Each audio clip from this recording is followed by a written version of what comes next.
Hello friends, അപ്പോൾ welcome back to my channel. അപ്പോൾ ഇന്നത്തെ ടോപ്പിക് നമ്മൾ സംസാരിക്കാൻ പോകുന്നത് ബിഗ് ബോസ് ഹൗസിനെ കുറിച്ചിട്ടാണ്.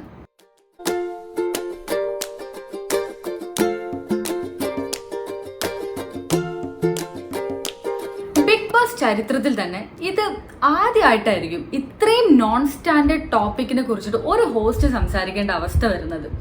ഈ ഒരു സീസൺ തന്നെ നോക്കിയേ, എത്ര നോൺ സ്റ്റാൻഡേർഡ് ടോപ്പിക്കുകളാണ് ലാലേട്ടൻ ഇതിനെ കുറിച്ച് സംസാരിക്കുന്നത്.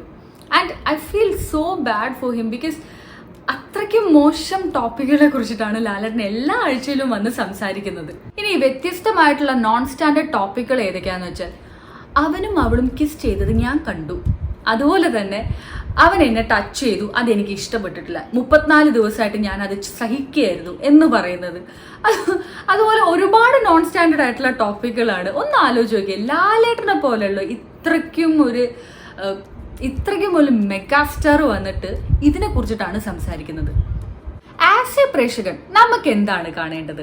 ബിഗ് ബോസ് ടീം തരുന്ന ടാസ്കുകൾ, ആ ടാസ്ക് റിലേറ്റഡ് ആയിട്ടുള്ള പ്രശ്നങ്ങൾ, പിന്നെ ടാസ്ക് റിലേറ്റഡ് ആയിട്ടുള്ള മൈൻഡ് ഗെയിംസ്, ഒരു ഗെയിം എങ്ങനെ വൃത്തിയിൽ കളിച്ചത് ഗെയിം വിൻ ചെയ്യാം എന്നതിനൊക്കെ ഒരു പ്ലാനിങ് ആണ് അല്ലേ. ഓക്കെ, ശരി, ഈ ടാസ്കിന് റിലേറ്റ് ചെയ്തിട്ടുള്ള എല്ലാ വഴക്കും തെറിവിളികളും ഒക്കെ നമ്മൾ കേൾക്കാനും റെഡിയാണ്. പക്ഷെ ഇത് പേഴ്സണലി ഒരാളെ വലിച്ചു കയറാനും ടാർഗറ്റ് ചെയ്തിട്ട് അവരെ ടാർണിഷ് ചെയ്യുന്ന രീതിയിലാണ് ഇപ്പൊ നമ്മുടെ സീസൺ 7 പോയിക്കൊണ്ടിരിക്കുന്നത്.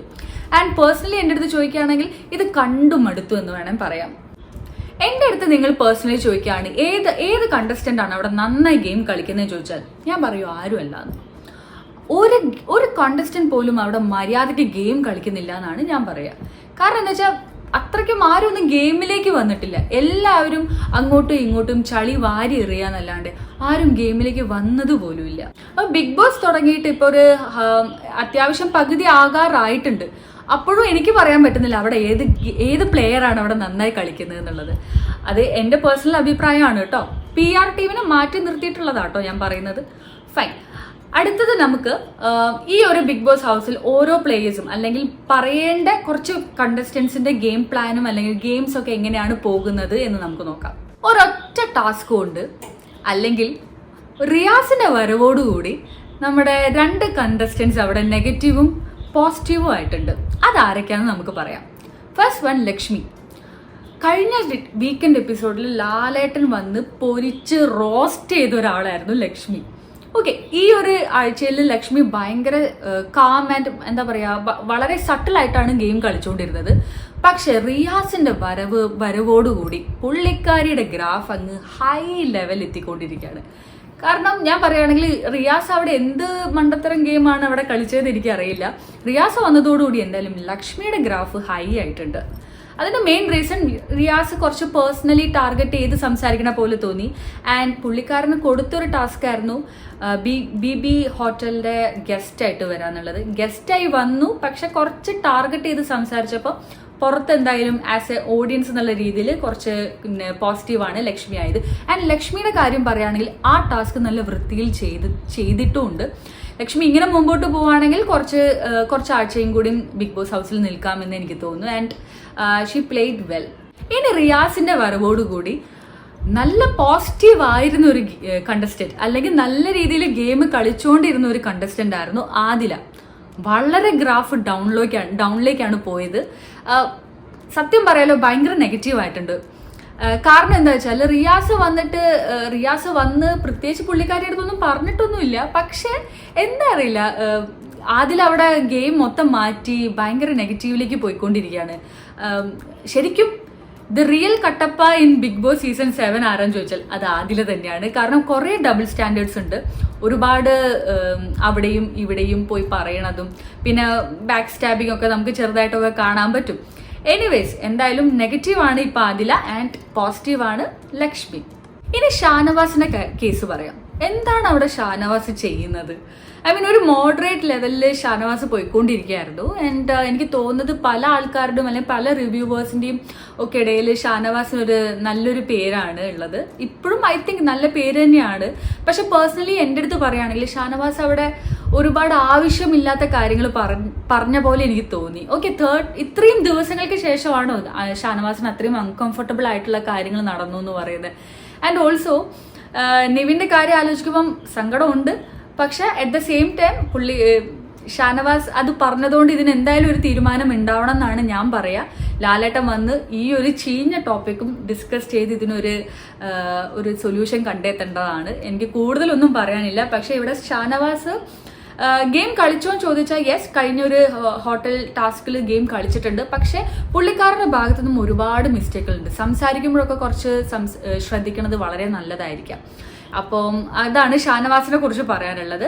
എനിവേസ്, ഷാനവാസിന് അങ്ങനെ PR ടീമൊന്നും ഇല്ല എന്നാണ് ഞാൻ അറിയുന്നത്. പക്ഷെ ഒരുപാട് ഫാൻസ് ഉണ്ട്. ഫാൻസ് ഉള്ളതുകൊണ്ട് തന്നെ ഒരുപാട് മാസമായിട്ടുള്ള വീഡിയോസും റീൽസും ഒക്കെ ഇറങ്ങുന്നുണ്ട്. അത് ഷാനവാസിന്റെ പോസിറ്റീവായിട്ട് തന്നെയാണ് വരുന്നത്. പക്ഷെ പേഴ്സണലി ചോദിക്കുകയാണെങ്കിൽ ഷാനവാസ് കുറച്ച് ദിവസങ്ങളായിട്ട് അവിടെ ഒരു സ്റ്റാൻഡേർഡ് അല്ലാത്ത ഗെയിം കളിക്കുന്ന പോലെയാണ് എനിക്ക് തോന്നിയത്. ഇനി അനീഷിനെ കുറിച്ചിട്ടാണ് പറയാനുള്ളത്. അനീഷ സത്യം പറയുകയാണെങ്കിൽ അവിടെ ഗെയിം കളിക്കുന്നുണ്ട്. ആള് നല്ല മൈൻഡ് ഗെയിമറൊക്കെ ആണോ എന്ന് ചോദിച്ചാൽ യെസ്, കുഴപ്പമില്ല. പക്ഷേ അനീഷ പറയണത് എല്ലാവരും കേൾക്കണം. പക്ഷെ അനീഷ് ആരെങ്കിലും ഒരാൾ അനീഷിൻ്റെ അടുത്ത് സംസാരിക്കണം, അത് കേൾക്കാൻ ഭയങ്കര മടിയാണ്. അനീഷിനെ ഒന്ന് കുറ്റപ്പെടുത്തിയിട്ടോ അല്ലെങ്കിൽ അയാളുടെ ഒരു ഡ്രോബാക്ക് ചൂണ്ടിക്കാട്ടുന്ന ആരെങ്കിലും ഉണ്ടെങ്കിൽ അവരെ പിന്നെ ടാർഗറ്റ് ചെയ്യണ പോലെ എനിക്ക് തോന്നിയിട്ടുണ്ട്. അനീഷ് ഗെയിമൊക്കെ നല്ലതാണ്. പക്ഷെ കുറച്ചൊക്കെ മറ്റുള്ള ആൾക്കാരും കൂടി പറയുന്നത് കേൾക്കുകയാണെങ്കിൽ കുറച്ചും കൂടി നല്ലതായിരിക്കും എന്ന് എനിക്ക് തോന്നുന്നതാണ്. സോ അത്രയുള്ള അനീഷിനെ കുറിച്ചിട്ടും പറയാനുള്ള എല്ലാവരും ഗെയിമൊക്കെ വളരെ മോശം തന്നെയാണ് സത്യം പറയാലും. ആരും ഇല്ല അവിടെ നല്ല ഗെയിം കളിക്കുന്നത്. ബാക്കിയുള്ള കണ്ടസ്റ്റൻസിനെ കുറിച്ച് പറയുകയാണെങ്കിൽ യെസ്, അക്ബർ BB ടാസ്കിൽ ഹോട്ടൽ ടാസ്കിൽ കുഴപ്പമില്ലായിരുന്നു, അത്യാവശ്യം കുഴപ്പമില്ലാതെ നിന്നിട്ടുണ്ട്. ബാക്കി എല്ലാവരും വലിയ ഗുണമൊന്നും ഉണ്ടായിട്ടില്ല. ഈ ആഴ്ച അങ്ങനെയാണ് പോയത്. ഇനി എനിക്ക് പറയാനുള്ള നമ്മുടെ സ്വന്തം ലാലേട്ടനെ കുറിച്ചിട്ടാണ്. ലാലേട്ടൻ ഒരു അവസ്ഥ ആലോചിക്കുമ്പോഴാണ് ശരിക്കും സങ്കടം വരുന്നത്. കാരണം ഇത്രയും മെഗാസ്റ്റാർ ആയിട്ടുള്ള ലാലേട്ടൻ, അല്ലെങ്കിൽ സീസൺ 7 അതായത് സീസൺ 6 വരെ ലാലേട്ടൻ തന്നെയായിരുന്നു അവിടുത്തെ ഹോസ്റ്റ്. ആൻഡ് ഇത്രയും ഒരു മോശം ടോപ്പിക് പുള്ളിക്കാരൻ പോലും നേരിടേണ്ടി വന്നിട്ടുണ്ടാവില്ല. ഒന്ന് ആലോചിക്കുക, അനുമോളിന്റെ ആ ഒരു അക്യൂസേഷൻ ഉണ്ടായിരുന്നു. അതായത് ജിസയിലും ആര്യനും കിസ് ചെയ്തു എന്നുള്ളൊരു അന്നത്തെ ആഴ്ച തൊട്ടിട്ട് തുടങ്ങിയത്. എല്ലാ ആഴ്ചയിലും ലാലേട്ട വരുമ്പോൾ സംസാരിക്കേണ്ട ടോപ്പിക് എന്ന് പറയുന്നത് ഇങ്ങനത്തതൊക്കെയാണ്. Very bad. ലാലേട്ടൻ്റെ കാര്യം ആലോചിക്കുമ്പം ശരിക്കും സങ്കടം വരുവാണ്. അപ്പം എനിക്ക് തോന്നുന്നത് ഇതുപോലുള്ളൊരു ടോപ്പിക്കുകളിനെ കുറിച്ചിട്ടൊക്കെ ബിഗ് ബോസ് ഒരു എന്താ പറയുക, ഒരു പണിഷ്മെന്റ് കൊടുക്കേണ്ടത് തന്നെയാണ്. മേ ബി ഞാനൊരു റിവ്യൂവർ പറയണതൊക്കെ കേട്ടിട്ടുണ്ട്, ഒരു യെല്ലോ കാർഡോ റെഡ് കാർഡോ ഒക്കെ കൊടുക്കേണ്ടത്. യെസ്, ഒരു യെല്ലോ കാർഡ് കൊടുക്കുക. അങ്ങനെ ഒരു താക്കീത് കൊടുക്കുകയാണെങ്കിൽ പിന്നെ ഈ കണ്ടസ്റ്റൻസ് ഒന്നും പിന്നെ ഇതിനെ കുറിച്ചിട്ടൊന്നും സംസാരിക്കില്ല. വേണ്ടതാണ്, സംസാരിക്കണം. പക്ഷേ ഇറ്റ്സ് വളരെ ഇറലവൻ്റ് ആയിട്ടുള്ള കാര്യങ്ങളൊക്കെയാണ് സംസാരിക്കുന്നത്. സോ ലാലേട്ടൻ്റെ കാര്യം അതാണ്. അപ്പം ഇന്നത്തെ എനിക്കറിയില്ല, ഇനിയിപ്പോൾ ലാലേട്ടൻ വന്നിട്ട് എന്തായിരിക്കും സംസാരിക്കാന്നുള്ളത്. Let's wait and see. ഷാനവാസിനും നെവിൻ്റെയും കാര്യം വളരെ ഡിസ്കസ് ചെയ്തിട്ട് അതിനൊരു സൊല്യൂഷൻ കണ്ടെത്തണം. ആൻഡ് ഇതിനൊരു ഫുൾ സ്റ്റോപ്പ് ഇടേണ്ടത് തന്നെയാണ്. ആൻഡ് ഇനി അങ്ങോട്ടേക്ക് ബിഗ് ബോസ് കുറച്ചും കൂടി ടാസ്കിന് ഇമ്പോർട്ടൻസ് കൊടുക്കുക. ഇതുപോലുള്ള സ്റ്റോറീസിനൊക്കെ കുറച്ച് ലീസ്റ്റ് ഇമ്പോർട്ടൻസ് കൊടുത്തിട്ട് ടാസ്ക് മുമ്പോട്ട് പോട്ടെ. എല്ലാ കണ്ടസ്റ്റൻസും വളരെ കാലിബറുള്ള ആൾക്കാരാണ്. പക്ഷെ അവർ ഗെയിം കളിക്കുന്നില്ല. ഗെയിം കളിക്കാനുള്ള ടാസ്കുകൾ ഇനി കൊടുക്കട്ടെ. സോ അത്രയുള്ളൂ.